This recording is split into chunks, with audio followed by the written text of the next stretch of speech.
Hey parents, thanks for coming today.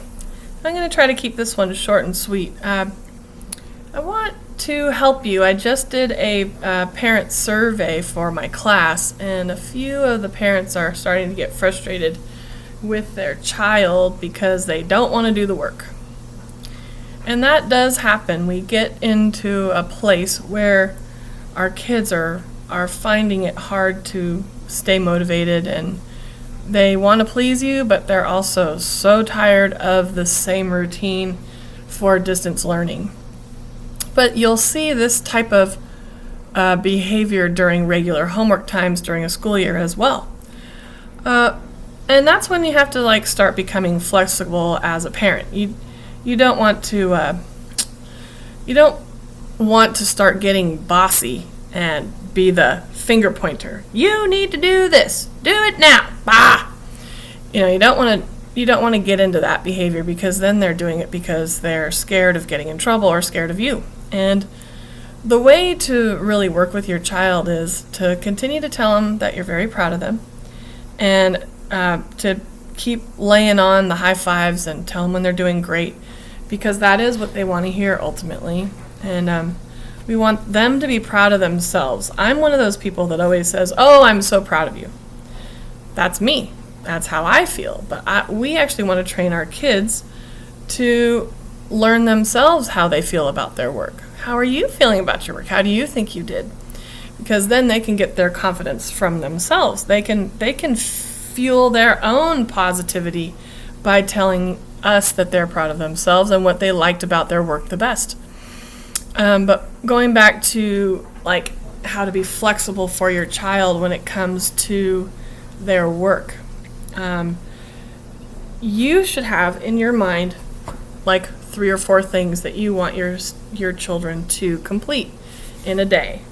The assignments, just have it in your mind what you think your child can get done. You've been watching your kids work from home for almost 5 weeks now. So you know what takes a long time, what doesn't take a long time, what they do well on their own, and you're starting to see where they break down and what's not so fun for them at this point. But what you can do is be flexible with your scheduling.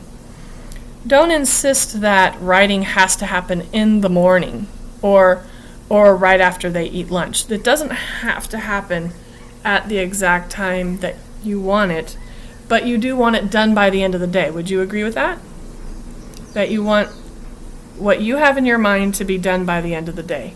Well, so if you allow for flexibility and let the kids switch or change or modify the schedule, and then they have some say on what they want to do first, second, and third, oh my goodness, you will get this child that's like, "Hey, thanks for making me a part of the decision making." And all of a sudden, you've taken some stress off yourself because you're not having to bark at them to get the work done. So I'll ask my kids when they were little and now. So it does need to be a work time. Okay, Katie, what is it you're going to do? And then she tells me, well, my math teacher needs me to do this. My social studies teacher needs me to do X, Y, and Z. And I also have to read some social studies. Okay, so what do you want to do? The math is math, lots of math problems. The science is a writing assignment, and the social studies is reading.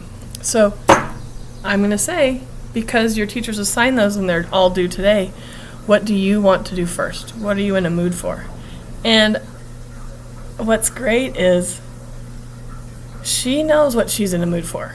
So she'll say, "Mom, I think I'm going to get math out of the way first because I happen to like the skill that my teacher's teaching me, and I understand it, so I think it will go fast."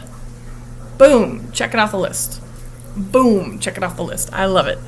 And then you say, when they are done, you might want to set up a timer. I have my kitchen timer over there.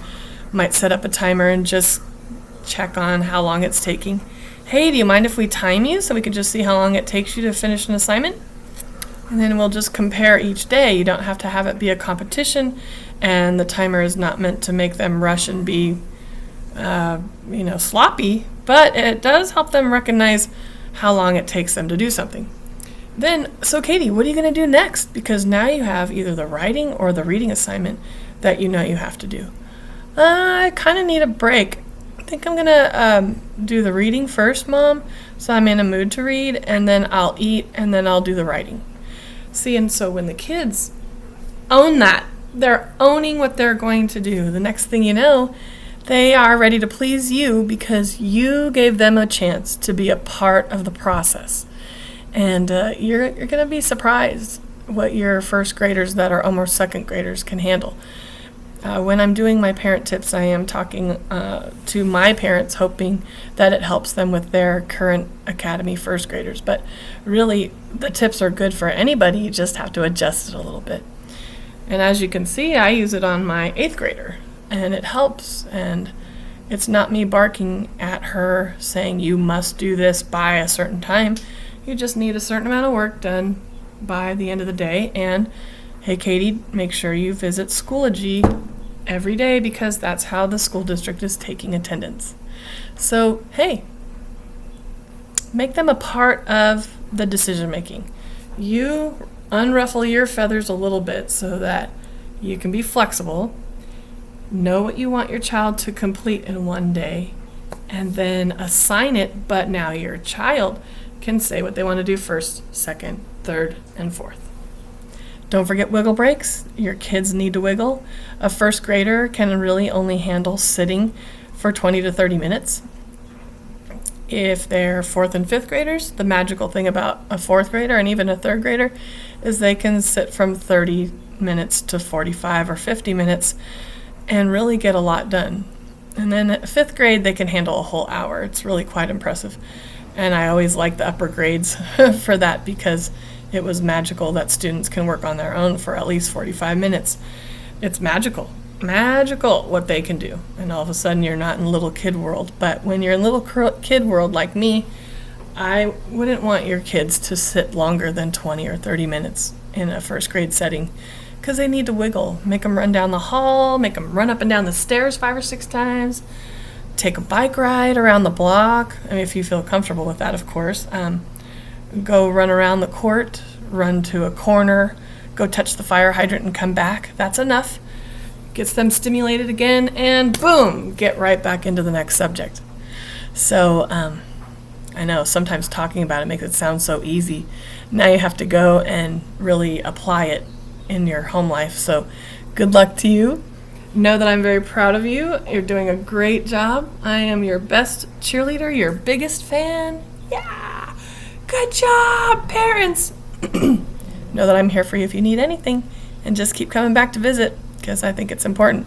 Oh, and by the way, this school year there's only 14 days left of school. It's kind of hard to believe. Okay, well, once this video's no longer in the 2020 COVID-19, it'll still be a helpful tip. But just keep doing the best you can and keep smiling. Remember to take deep breaths.